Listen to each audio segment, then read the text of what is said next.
Hello and welcome back to the Turbo Newscast. I accidentally started streaming on the Mod Report channel again. Disappoint. See, why I keep doing that is because the local recording button is right above the stream to the Mod Report button. Button. So that's why. I've only pressed it twice throughout the entire series though, No, it's been 3 times. so it's not that bad. Twice accidentally. 4 times technically. Like a million times. Okay, so over the break, I did a little bit of research.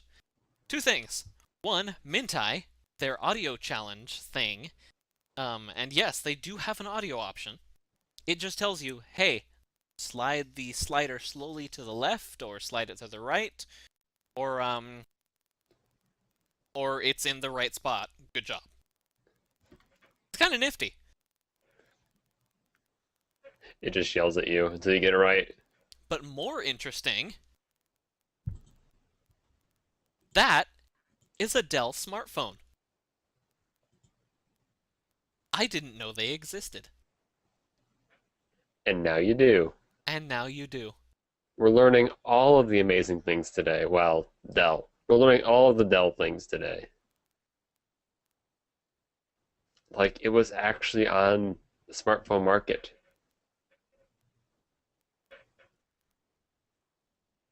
You learned too late, though, Cliff. Yeah.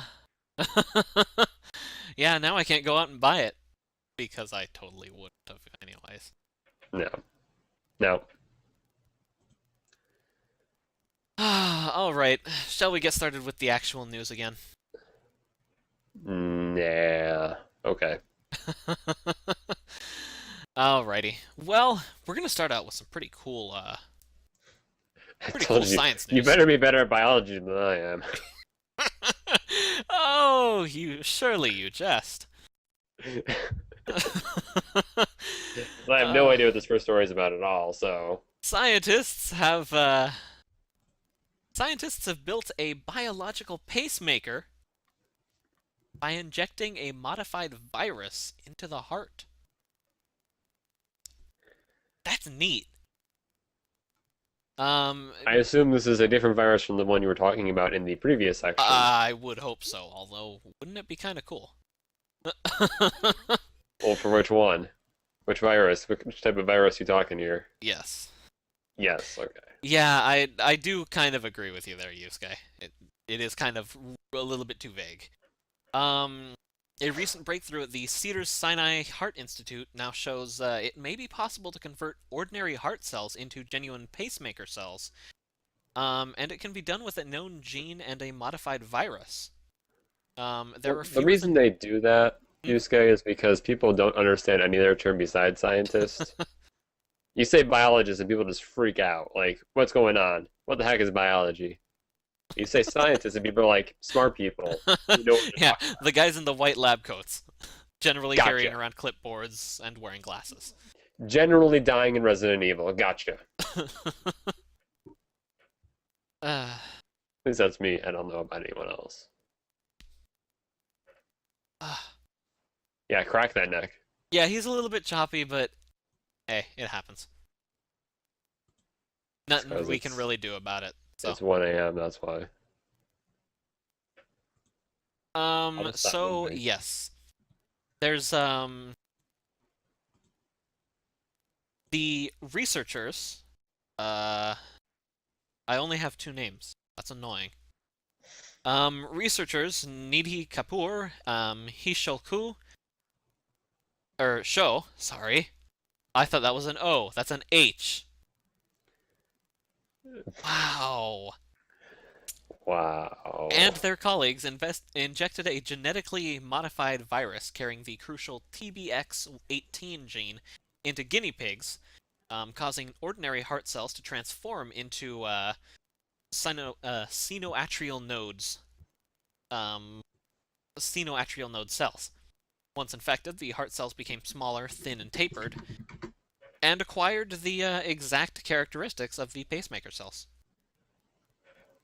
Hmm. What So, does that mean?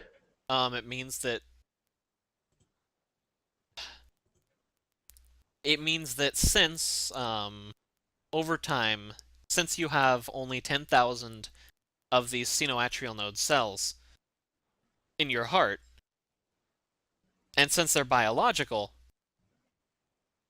they do tend to degrade because age and disease will take its toll on the heart, and they'll just degrade and eventually result in cardiac arrest.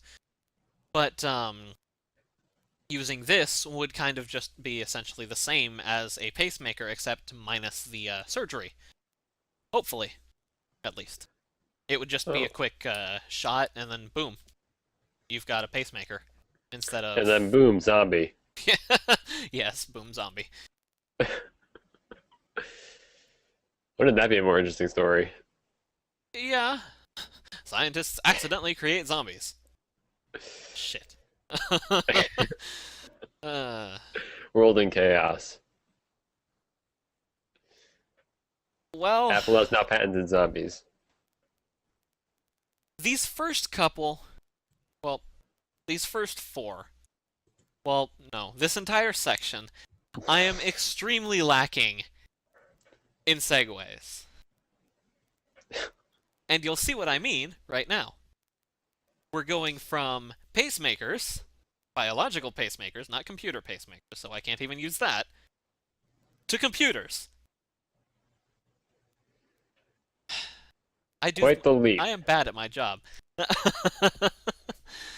Quite the leap. Yes. Quantum leap. Well, we have a new supercomputer, or at least a new Does it, fastest computer. does it do all the things? No, it doesn't. Oh. But It's not the kind of the point of computers. yeah.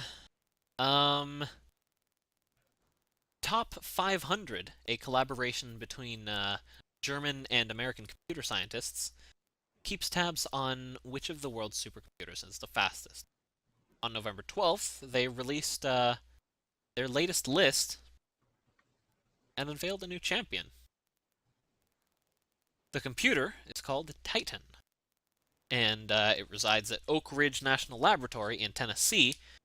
And it took first place over IBM's Sequoia, which is housed at Lawrence Livermore National Laboratory in California. Titan is a little bit different from the previous champion in several ways. For one thing, it's an open system, meaning that researchers with sufficiently thorny problems will be able to bid for time on it, much in the same way that astronomers can bid for time on telescopes. And Sequoia, by contrast, spends most of its time running hush-hush simulations of exploding nuclear weapons, so you're not going to get public use out of it. It also has an Oh. unnatural design. All supercomputers are composed of thousands of processor chips harnessed together, and often these are derivatives of CPUs, which sit at the heart of modern desktops. But Titan derives the majority of its power from, more than 90% in fact, from technology originally developed for the video game industry. Half of its Ooh. 37,376 processors, that is a huge That number. is a huge number. Half of those are ordinary CPUs. The other half are GPUs. Oh man. The processors in your video card.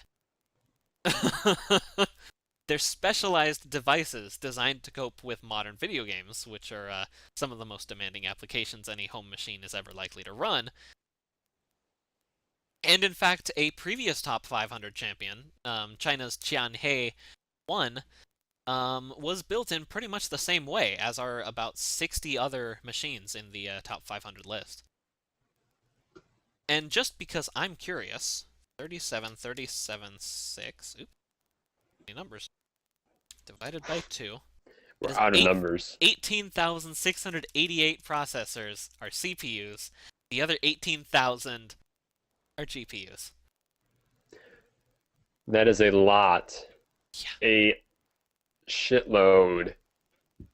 A gigantuan shitload. A super mega ultra gigantuan shitload of processing. I don't think gigantuan is a number. Is a word. And if it's not, it's now. It is now. Ah, Hey, you making up words too. Don't be yeah. making fun of me. Iblets. Niblet. A gigantuan niblet. But yeah, that's really interesting to me that they I said gigantuan, not gargantuan, yeah, sorry. I know gargantuan is a word. Gargantuan, however, is not gigantuan. But it should be. It should be. I don't know what it would mean, but it should be. But yeah, that's impressive to me. That's amazingly impressive. Wait, don't tell me if I hit view all comments, one of the top ones is gonna be, but can it run Crisis?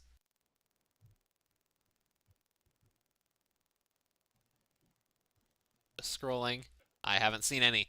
Thank God. Types it quickly and enters. Fuck you. I already looked at the comments. It doesn't count Oh, anymore. damn it. I should have planned ahead. And to further demonstrate my lack of segues, we're going to move to dinosaurs now. Because dinosaurs. Wait a minute. Oh yeah. Yeah. In fact, one specific dinosaur. We have a new species of dinosaur, the Obamadon gracilis.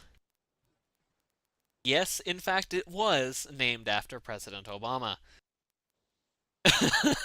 Yes, really. It flows so well off the tongue. Uh-huh. It actually kind of Obamadon. does. Obamadon. It Yeah. it kind of fits. I mean, well, no, compared to the actual picture it doesn't, but um yeah, the lizard was actually discovered in eastern Montana in 1976, but it was just recently classified as an actual new species. So, um and if you're wondering, here's why they called it Obamadon gracilis. Um they called it Obamadon, which is Latin for Obama's teeth, and gracilis, meaning slender, to name the toothy lizard. The lizard has very tall, straight teeth, and Obama has very tall, straight incisors and a great smile, said Nick Longreach, a paleontologist at the New School in New Haven, Connecticut. They did decide to wait until after the election to name the dinosaur. Would that have mattered? Just Oh yeah, because, 'cause yeah, it would look like we're kicking him when he's down if he lost and we named this extinct lizard after him. no, you have to wait till after the election because you don't want to look like you're partisan. Although, although Nick Longreach does admit Romney Don and Clinton Don were not exactly suitable. I don't know. Romney Don sounds kind of fun to say. Yeah, It's a Romney Don. and that's not even the only thing he has named after him. He has two other things: a lichen, Caloplaca obame, and a fish, Ethiostoma obama.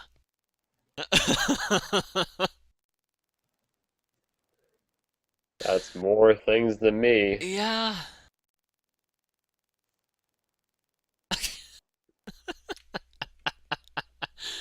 Of course, he's not the only president who have extinct species named after him.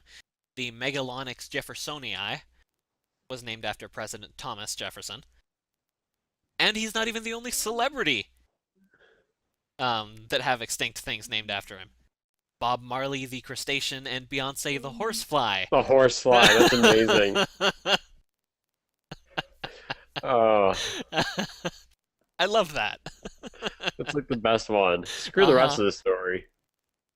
That's not what I care about. Uh-huh. Oh, Beyonce the horsefly. A Zeladon?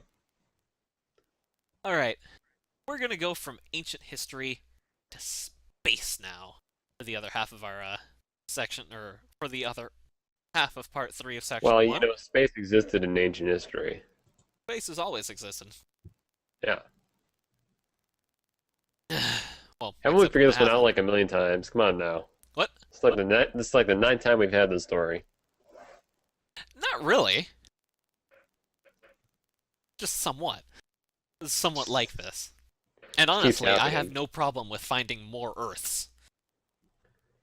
Yes, that's right. Astronomers have discovered what may be 5 planets orbiting Tau Ceti, the closest single star beyond our solar system, whose temperature and luminosity nearly match the sun's.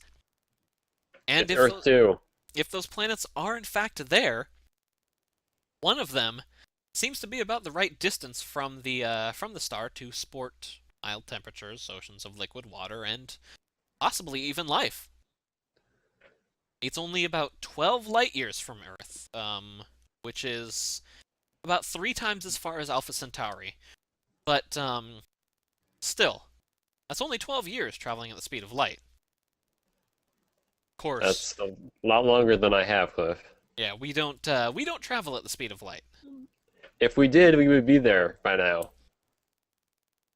No, we'd be there in 12 years. If we could travel at the speed of light, don't you think we'd be everywhere by now?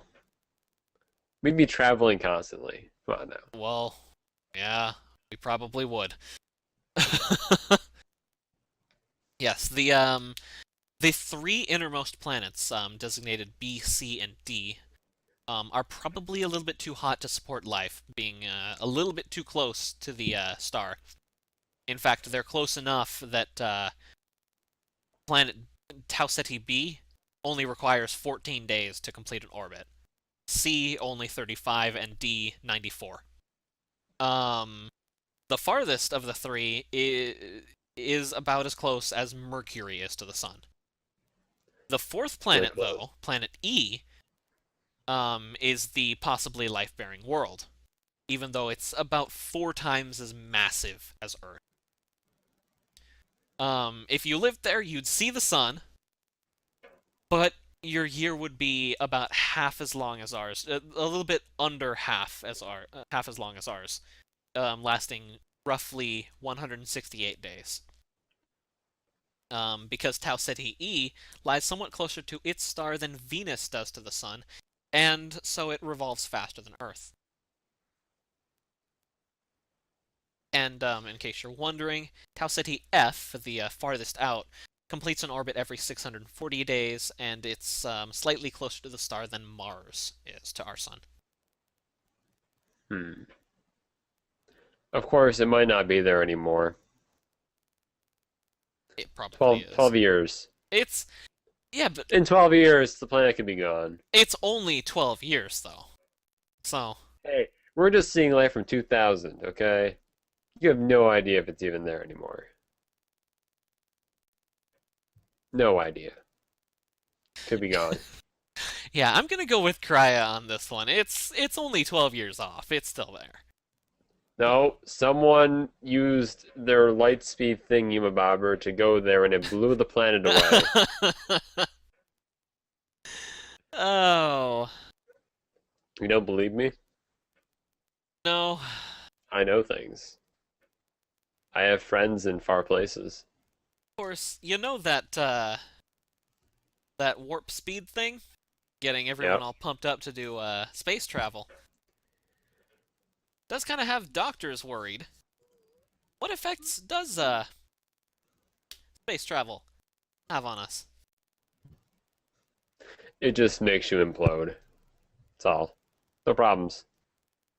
Yeah, astronauts on the ISS are limited to spending 6 months on the International Space Station because the loss of bone and muscle mass they experience is so profound that they can't stay any longer. So, of course, we're starting to worry about, well, what about suborbital flights for space tourists? who may not be as highly trained as NASA's astronauts. It's true. I wouldn't survive 10 minutes up there. They'd put me up there and I'd explode. Explode from giddiness or explode from space. Although those wouldn't be exactly separate. Same thing. But yeah. Now that I ask the question.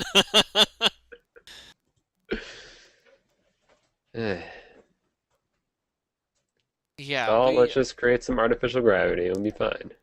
it's kind of awesome though that we have we're advanced enough to be worrying about the health risks of space tourism. Do you think that Han Solo worried about that? Fuck no, it's Han Solo. So why should we care?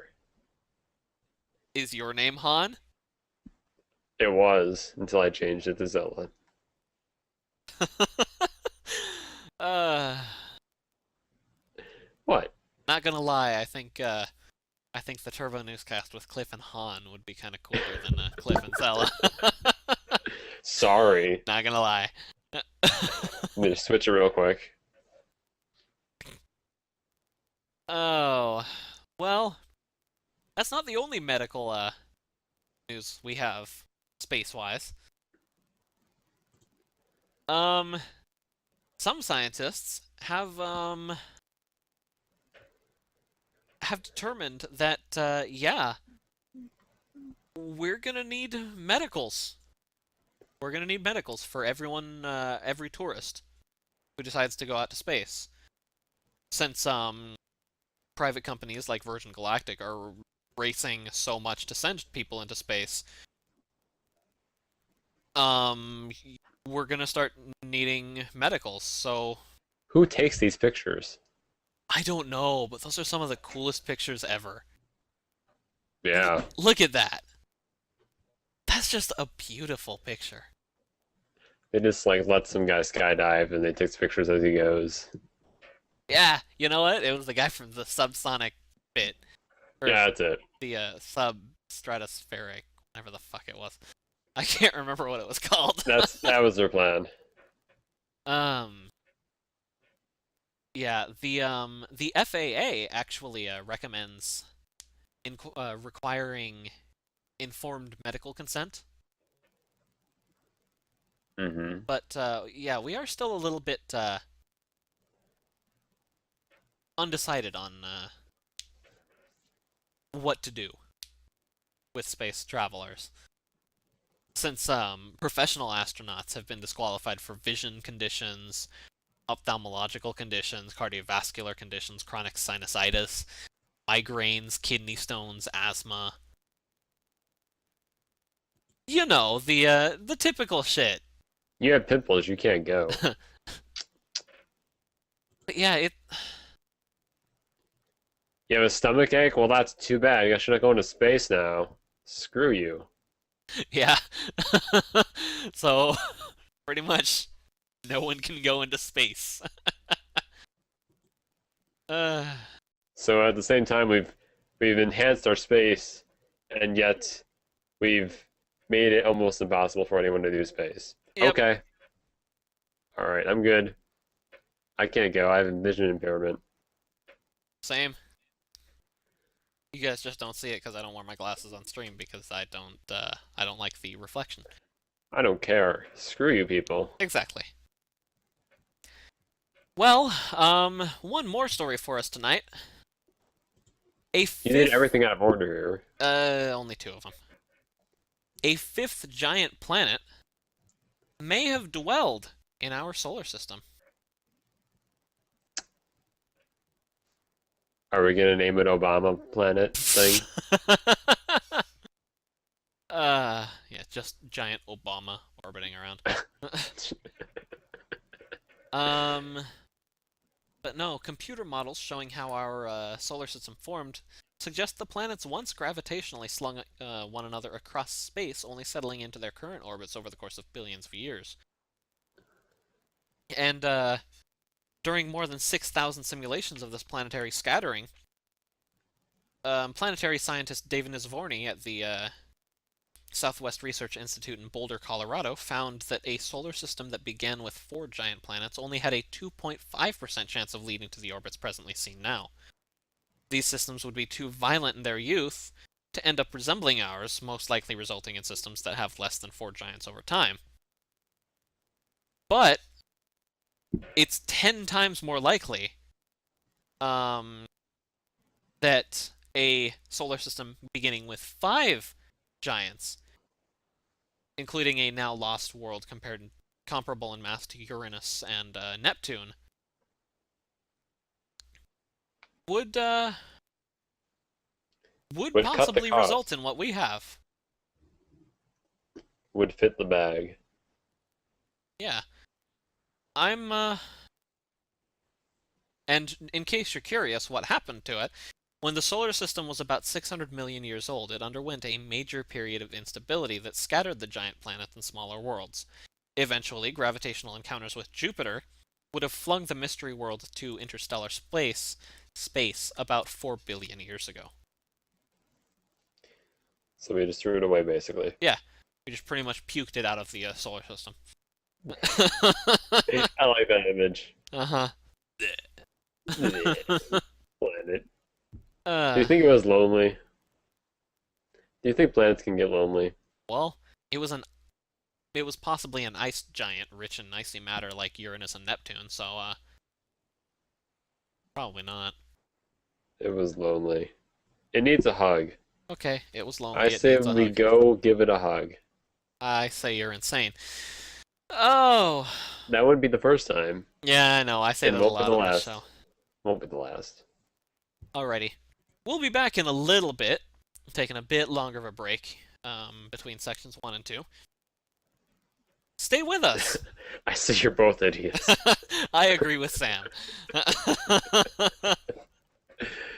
Uh, Alright, yes, we'll be back shortly on the Turbo News.